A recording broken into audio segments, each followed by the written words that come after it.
we hear the sad news of the passing of legends. Today, the world says goodbye to remarkable souls who left their mark on history, hearts, and homes.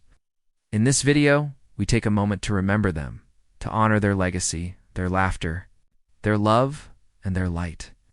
Join us as we pay tribute to those we lost and celebrate the unforgettable lives they lived.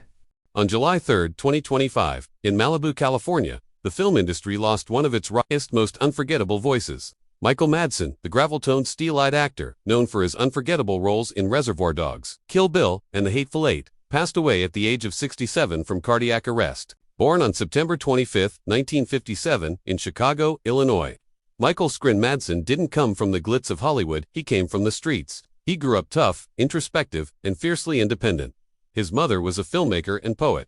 His father, a firefighter. That blend of grit and artistry would shape who he became both on and off screen. Michael began his career behind the scenes, working as a mechanic and carpenter. Eventually, he found his way to the Steppenwolf Theater Company, where he studied under John Malkovich, but it was his role in Quentin Tarantino's 1992 debut Reservoir Dogs that changed everything. As Mr. Blonde Madson etched his name into film history. The infamous ear-cutting scene, paired with his chilling dance to Stuck in the Middle with You, became one of the most iconic and disturbing moments in modern cinema. It wasn't just about violence, it was about how Michael portrayed it. Calm, charming, psychotic. He was unpredictable and unforgettable. That role opened doors, but it also defined a persona one he would refine over the next 3 decades. Michael didn't just play criminals or cowboys, he became them. Whether as Bud in Kill Bill, Joe Gage in The Hateful Eight, or the countless anti-heroes and tough guys in independent films, he brought a bruised, poetic soul to every performance. His prime years, from the early 1990s through the 2000s, were filled with intensity and productivity. He worked with directors like Tarantino, Robert Rodriguez, and Ridley Scott, appearing in over 300 films. Madson never chased fame, he chased honesty. His characters weren't clean or safe, they were damaged, real, human.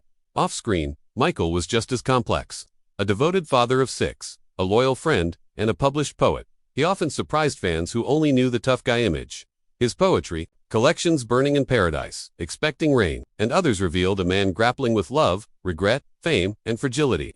Beneath the leather jackets and sunglasses was a heart that felt deeply. He also battled personal demons with addiction, loss, and grief. In 2022, the death of his son shook him to the core. Yet Michael continued to create, act, and write.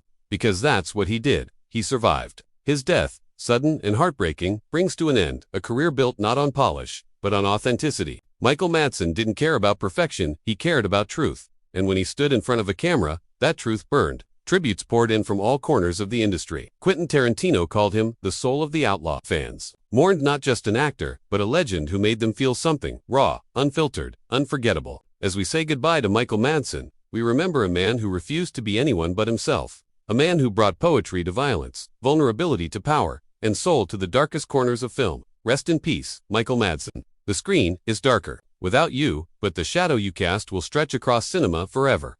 You didn't just act, you left a scar, and will never stop watching. On a quiet morning in July 2025, the final hymn came to an end for Jimmy Swagert, the powerful voice behind countless gospel songs and one of the most influential and controversial figures in American religious broadcasting. At the age of 90, he passed away peacefully, surrounded by family, closing a chapter that spanned over 6 decades of ministry, music, and public redemption. Born on March 15, 1935, in Ferryday, Louisiana, Jimmy Lee Swagert came into the world steeped in Southern gospel and Pentecostal fervor, a cousin of both Jerry Lee Lewis and Mickey Gilley. Music ran in his blood, but unlike his cousins who turned to rock and country, Jimmy's path led to the pulpit. From tent revivals to televised crusades, Swagert rose to prominence in the 1970s. In 1980s, captivating millions with his passionate preaching and piano-backed gospel performances. His sermons were fiery, emotional, and unapologetically bold. At the height of his career, the Jimmy Swagert telecast aired in over 100 countries, making him one of the most visible evangelists on the planet. But Swagert's power wasn't just in his words, it was in his music. A gifted pianist and soulful singer, he recorded dozens of gospel albums, touching hearts with classics like Jesus, Just the Mention of Your Name, There Is a River, and I've Never Been This Homesick Before. He played not for applause, but for the glory of the Lord, often with tears streaming down his face. His music ministry was a lifeline for many, blending pain, praise, and redemption in a way that felt personal and profound. His prime years, stretching from the late 1970s through the mid-1980s, saw his ministry reach unimaginable heights. Crowds filled stadiums. Donations poured in. The Family Worship Center in Baton Rouge became the heart of his empire, home to Jimmy Swagert Ministries, a global network of faith, music, and media. But his journey was not without public trials. The 1988 scandal, involving personal moral failings, brought his empire to a halt.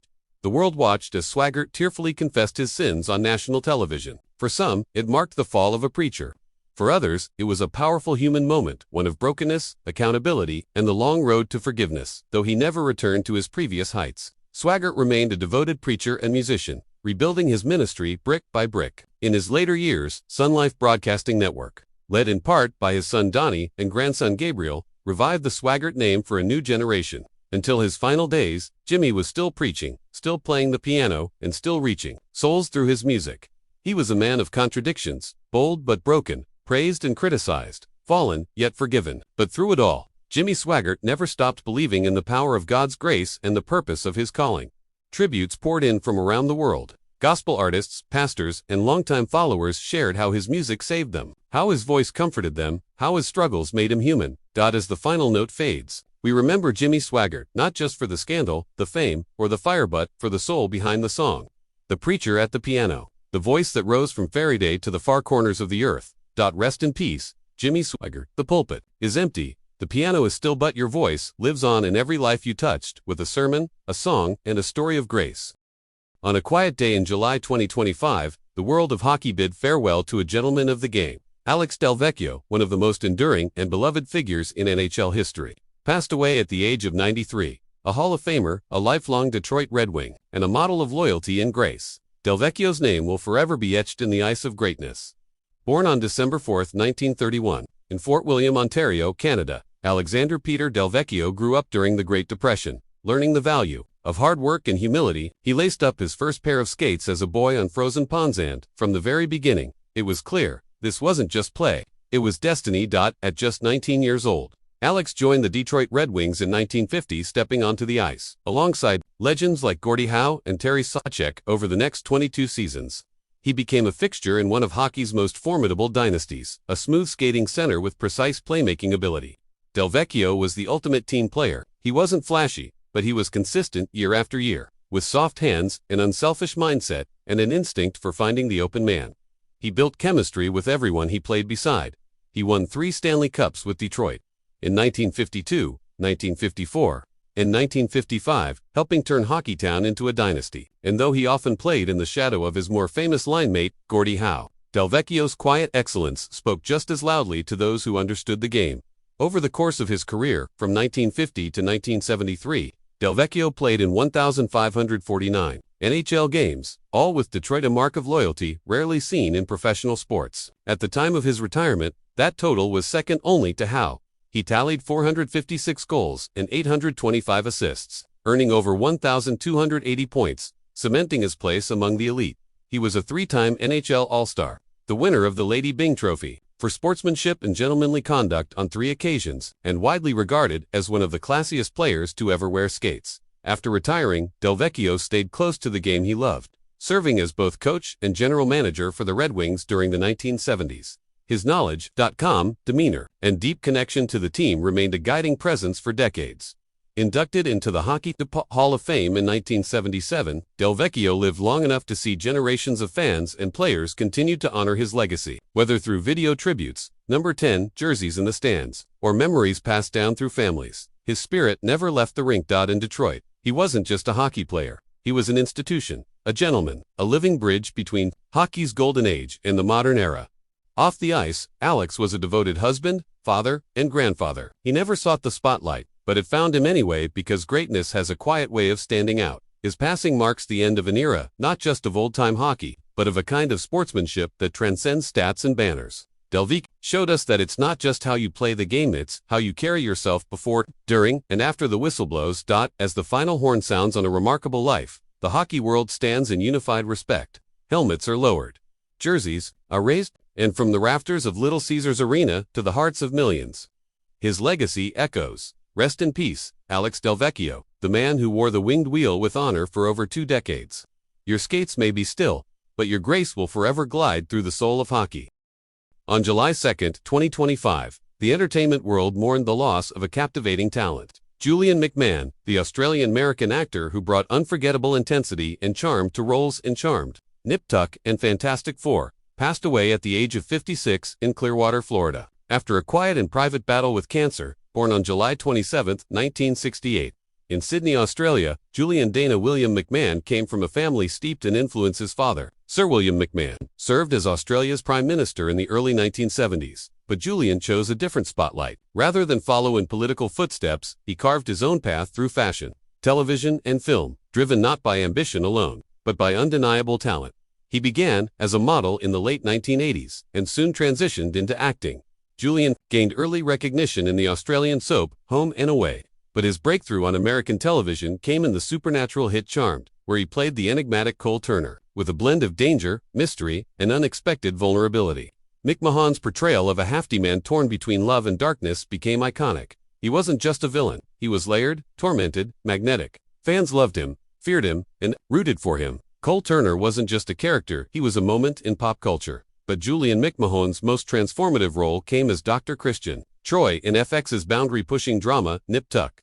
From 2003 to 2010, Julian played the confident, flawed, and emotionally wounded plastic surgeon with stunning nuance. His performance explored beauty, ego, addiction, and vulnerability in a way that few television characters ever had. He earned critical acclaim and solidified his place as a dramatic powerhouse. McMahon also made his mark on the big screen, starring as Victor Von Doom, known as Dr. Doom in Fantastic Four 2005 and its sequel. He brought a sleek menace and intelligence to the role that perfectly balanced the film's comic book tone with his signature elegance. His prime years, spanning from the late 1990s through the early 2010s, were filled with memorable performances. But even as the spotlight shifted, Julian continued to work, taking roles in series like FBI, Most Wanted, where he portrayed Jess LaCroix, a special agent with grit, grief, and quiet strength. Off-screen, Julian was known for his charm, humility, and low-key lifestyle. He kept his personal struggles and battles private, including his fight with cancer. Those close to him describe a man who was deeply thoughtful, introspective, and committed to his craft. He wasn't someone who chased headlines. Instead, he let his work speak. He respected the audience, gave depth to every role, and maintained a dignified presence in an industry often defined by noise. News of his passing sent a wave of sadness across both sides of the Pacific. Co-stars, directors, and fans alike shared tributes, recalling his professionalism, charisma, and the calm strength he brought to every set. Julian McMahon wasn't just a star, he was a storyteller, a performer who moved us, challenged us, and gave life to characters we'll never forget. As we remember him now, we honor not just the actor, but the man, the quiet thinker, the artist who showed us that the most dangerous characters could still have a soul, and that even in darkness, there can be depth. Rest in peace, Julian McMahon. Your roles were unforgettable, your presence irreplaceable, and your legacy will continue to burn bright on screens and in hearts for generations to come. On July 3, 2025, the world of football was silenced by heartbreak. Diogo Jota, a shining star for Liverpool FC and the Portuguese national team, tragically passed away at the age of just 28 in a devastating car accident in Spain. Along the A8 motorway near Cernadilla, born Diogo José Tuxera da Silva on December 4, 1996. In Massarelos, Porto, Portugal, Joda was a boy who breathed football. From narrow alleyways to local pitches, he honed his craft with fearless passion, dazzling footwork, and relentless determination. His journey began with Pecos de Ferreira, where his talent quickly turned heads. By his late teens, he had signed with Atletico Madrid, then went on loan to FC Porto, and eventually made his name in English football with Wolverhampton Wanderers. It was at Wolves that Joda proved he belonged in the top tier, helping the club rise and bringing Portuguese flair to the Premier League. In 2020, his dream leap to Liverpool FC became reality. Under Jurgen Klopp, Joda flourished. He was never the loudest player on the pitch, but always among the most dangerous. With his intelligent movement, clinical finishing, and unrelenting work ethic, he quickly became a fan favorite at Anfield. His prime years, spanning 2022-2025, were a crescendo of brilliance. He scored crucial goals in the Premier League, Champions League, and domestic cups, helping Liverpool maintain its status as one of Europe's football powerhouses. His pressing game was tireless. His headers were lethal, and his versatility made him invaluable, whether playing as a striker, winger, or false nine. Internationally, Joda earned over 40 caps for Portugal, representing his country with pride. In the UEFA Nations League, Euro 2020, and World Cup qualifiers, he stood shoulder to shoulder with legends like Cristiano Ronaldo, seamlessly blending into the golden generation that carried Portugal's hopes into the future. but behind the sharp boots and quiet confidence was a humble, devoted family man. Off the pitch, Joda was grounded, known for his calm demeanor, loyalty, and a surprisingly passionate love for gaming, especially FIFA and esports, where he competed professionally under his own name.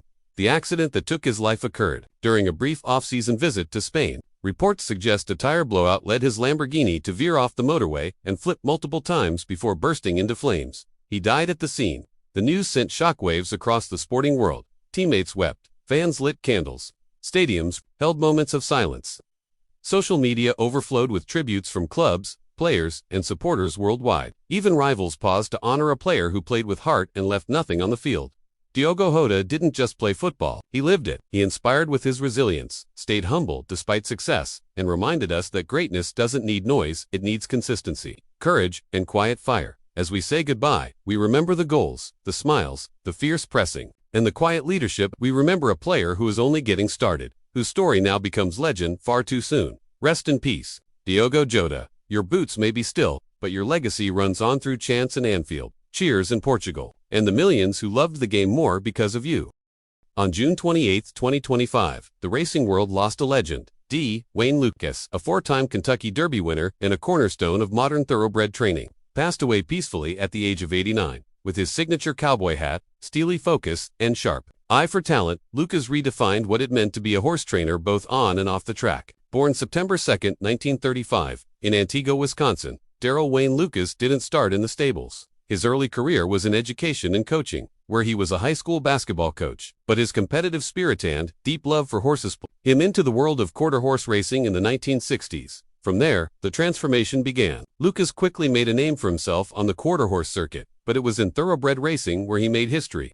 Transitioning to the thoroughbred world in the late 1970s, Lucas brought a new level of professionalism, intensity, and scale to training. He ran his stable like a Fortune 500 company, innovative, disciplined, and relentless. His prime years, from the 1980s through the 1990s, were unlike anything the sport had ever seen. Lucas shattered records with a stable of champions that seemed endless. He trained winners of 14 Triple Crown races, including 4 Kentucky Derbies, 6 Preakness Stakes, and 4 Belmont Stakes.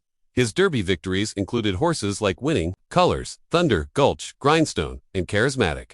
Perhaps more than the trophies and garlands, Lucas will be remembered for revolutionizing the very nature of horse training. He pioneered the use of assistant trainers, satellite stables, and a full-scale team approach. He didn't just train horses, he trained trainers. Todd Pletcher, Dallas Stewart, and many others began under his wing and became stars in their own right. With over 20 Breeders' Cup victories and countless Grade I wins, Lucas was a presence not just at Churchill Downs, Belmont, or Pimlico but at every major racetrack in America. His competitive fire never dimmed. Even into his 80s, he was up before dawn, mounted on horseback, watching workouts with the same sharp eyes that built a dynasty. Lucas was inducted into the National Museum of Racing and Hall of Fame in 1999. A well-earned honor for a man who transformed the sport through both performance and personality. Behind the scenes, Wayne was known for his no-nonsense attitude, his deep respect for the animals in his care, and his dedication to his family. He could be demanding, even intimidating, but he was also fiercely loyal and deeply committed to excellence. His passing leaves a profound emptiness in the winner's circle. For decades he was the standard-bearer, and even in a sport that constantly evolves, Lucas remained timeless. From his black cowboy boots to the brisk commands echoing across the track, he was a man who commanded respect. Tributes from jockeys, owners, and fellow trainers poured in, not just for the champion he was, but for the mentor, the leader, and the icon. They spoke of early morning lessons, of quiet wisdom shared at the barns, of the fire he lit in the hearts of young horsemen. As the gates close on one final race, we remember Wayne Lucas, not just for the victories, but for the legacy. He wasn't just part of the sport, he helped shape it into what it is today. Rest in peace, Coach Lucas. You ran the greatest race of all with pride, precision, and passion. And the finish line for you was nothing short of legendary. On June 28, 2025, the roar of engines fell silent in Mammoth Lakes, California, as tragedy struck the motocross world. Aiden Zing, a rising star in American youth motocross, lost his life at just 16 years old following a devastating mid-accident. Born in 2008, Aiden was a young man chasing speed, freedom, and greatness. From the time he first gripped the handlebars of a dirt bike, his passion was obvious. Racing wasn't just a sport, it was in his soul. He wasn't in it for attention or trophies. He raced because he loved the thrill, the discipline, And the community Aiden's journey began on small backyard tracks and local circuits. His name started circulating early among those who watched the sport closely. Coaches and sponsors recognized a rare combination of skill, composure, and raw determination. He wasn't just fast, he was focused, quiet, respectful, and driven beyond his years. As he grew, so did his reputation. By the age of 14, Aiden was competing at a national level, making a name for himself in the U.S. amateur motocross circuit. His performance at events like Loretta Lynn's Amateur National and Mammoth Motocross turned heads. Commentators often noted his maturity on the bike, how he read terrain like a veteran and raced with both aggression and intelligence. Off the track, Aiden was just as special. Two friends, he was kind, funny, and fiercely loyal. To his family, he was a bright light, humble, respectful, and full of dreams. He balanced racing with school and his personal life, always understanding the privilege and responsibility that came with chasing a professional motocross future. His prime was just beginning. 2024 and early 2025 saw Aiden gaining momentum, signing with sponsors, training with elite coaches, and preparing for a transition into the professional circuit. The dream of turning pro was becoming real, and those around him believed he was destined for the top. But racing, like life, can be unpredictable. On June 28, during a race at the Mammoth Motocross event, a crash in the middle of the competition brought everything to a halt. Emergency crews responded quickly. Riders paused. Spectators watched in stunned silence. Despite the best efforts of medics, Aiden succumbed to his injuries. The motocross community, tough and resilient, was left shattered. In an instant, they had lost more than a racer. They had lost a friend, a brother, a future champion. Memorial rides were held in his honor. Riders wore his number. Helmets were lifted to the sky in silent tribute. Aiden Zing's passing is a reminder of the beauty and danger that live side by side in motorsports. But it is also a reminder of how deeply someone can impact the world, even in such a short time. Aiden raced with courage, he lived with purpose, and he loved what he did every single day. His legacy won't be measured in podiums or trophies, but in the lives he touched, the younger riders who looked up to him, the parents who saw his potential, and the racing community that now carries his spirit forward. Rest in peace, Aiden Zing. You flew across dirt tracks with fire in your heart, chasing dreams most only imagine. Now, the track stretches forever, and the sky is yours. Your number may be retired, but your name will ride.